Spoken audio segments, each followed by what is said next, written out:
નમસ્કાર, પંચાયત સમાચાર 24 માં આપનું સ્વાગત છે. દાહોદ એલસીબીનો સપાટો. ખંગેલા બોર્ડર પર ડાંગરના ભૂસા નીચે છુપાવેલો 84 કરોડનો વિદેશી દારૂ ઝડપાયો.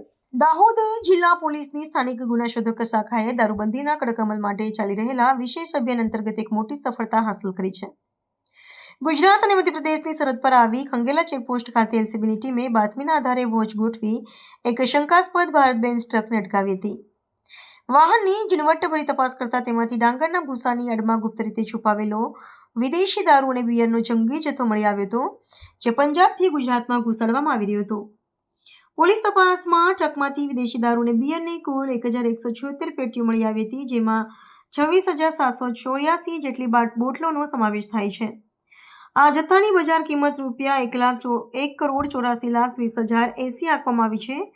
પોલીસે દારૂ ઉપરાંત 20 લાખની કિંમતની ટ્રક, મોબાઈલ ફોન અને ડાંગરના ભૂસાના 189 થેલા સહિત રૂપિયા 2,04,53,980નો મુદ્દામાલ જપ્ત કર્યો છે. આ પ્રકરણમાં ટ્રક ચાલક છોગારામ કાનારામ બિશ્નોઈની અટકાયત કરવામાં આવી છે, જેની પૂછપરછમાં સંતોષકારક જવાબ મળ્યો ન હતો. આરોપીની પ્રાથમિક પૂછપરછમાં દારૂનો જથ્થો પંજાબ રાજ્યમાંથી લાવવામાં આવ્યો હોવાની કબૂલાત કરવામાં આવી છે.